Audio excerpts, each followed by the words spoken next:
et l'unique procédure donnée par les législateurs, c'est lorsque le mariage qui doit être célébré devant l'officier de l'état civil est encore en cours. Avant que ces mariages soient célébrés, on donne le délai de 15 jours.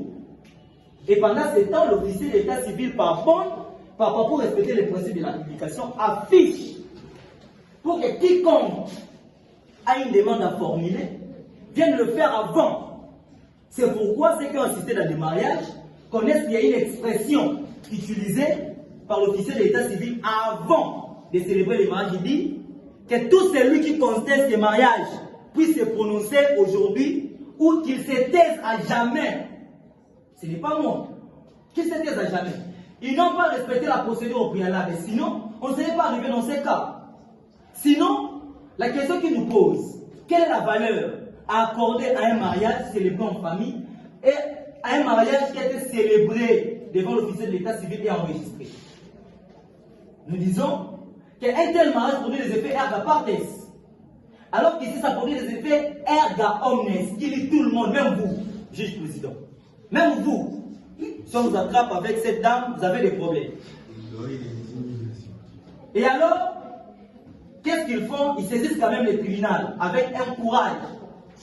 Mais face à ces quiproquos, une demande amphigorique, nous nous posons la question, quel doit être le réflexe du juge?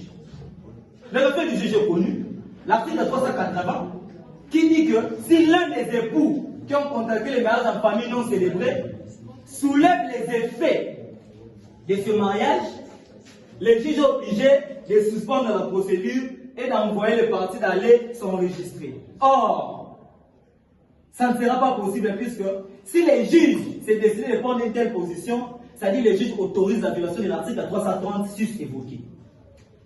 Ce qui me rappelle les propos de maître Raphaël Nyabirungu, Toza au rond-point.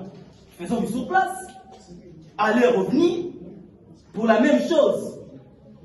Et ici, ce qui m'a choqué, j'ai été illustré pour la première fois de toute ma vie de voir un avocat citer une disposition légale sans loi.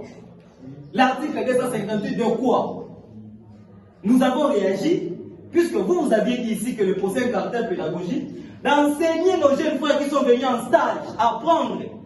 Mais ils sont fâchés contre nous en affirmant que nous sommes impolis.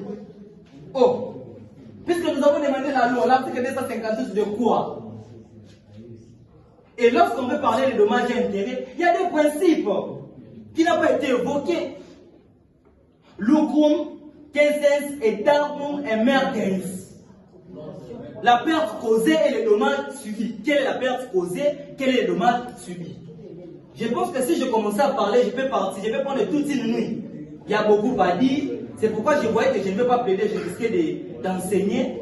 Votre honneur, nous demandons seulement que cette demande soit jetée, déboutée. Qu'elle soit déclarée irrécevable. Bon, on avait couvert les vices de procédure. Recevable mais non fondée. Pour permettre à Madame Marie-Rose Atou